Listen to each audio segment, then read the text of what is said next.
दोस्तों तुसी देखते पे हो अपना देश पंजाब टीवी ते मैं तुहाडा मेजबान मोहम्मद नदीम खरल।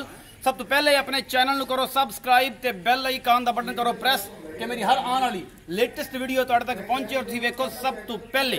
दोस्तों की खिदमत च रोजाना मज्जां दियां गावां दियां और चंगियां झोटियां और कट्टियां दी वीडियो लैके तुहाडा वीर नदीम खरल हाज़र हुंदा है। अज भी एक जनाब साडे सबसक्राइबर ने चाचा जी तुहानू परले पासे मेरे सज्जे पासे नजर आते पे होने ने ते उन्हां सारी गल्लां करन तो पहले जनाब ए खड़ा है जाफर अली नहौल, जाफर अली नहौल टीवी।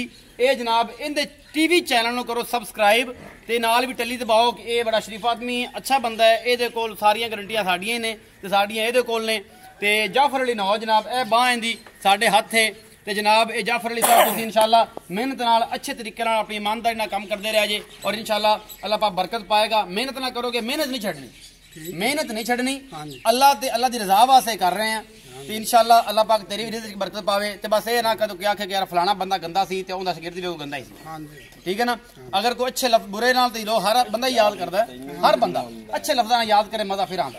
जाफर अली नहौल टीवी नु जनाब सबसक्राइब करो ते मेहरबानी है। ते जी ए चाचा जी खड़े ने, इन्होंने लईए जी हाजी साहब कोल मझ।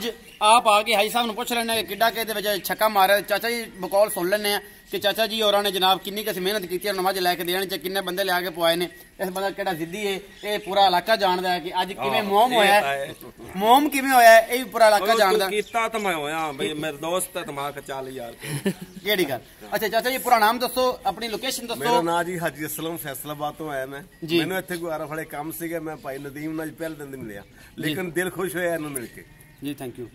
काम ही इदा होना चाहिए ईमानदारी दे नाल। मैं इस बंदे नाल बहुत मुतासर होया जिन्नू मिल के। मैं चाचा जी किवें लग्या मझ लई, मुल की होया, किवें लै के दित्ती, किस तरह तुसी इदां लै के दित्ती हो जिद्दां मैं नहीं लै सकदा सीगा। घर शायद मैं भी वध पैसे ला दिंदा, घर वास्ते लै दित्ती है। अच्छा जनाब फखर जेड़ा नहौल है ओदे भी नदीम दा बड़ा प्यार करना अज मन गया, मेरी मन गया। अच्छा जनाब भाई फखर ते बड़े मशहूर हैं कि जिन्होंने साडी हेल्प की।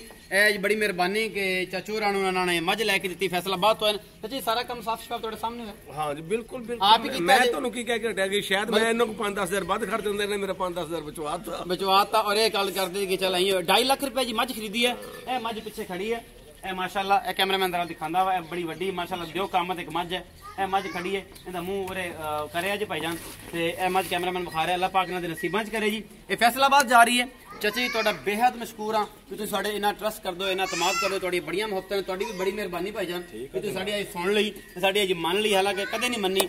उम्मीद है अज वाली वीडियो तुहानू बेहद लाजवाब लगेगी। अपना बहुत सारा ख्याल रखिया जे, मिलांगे अच्छी और बेहतरीन वीडियो नाल। अल्लाह निगहबान।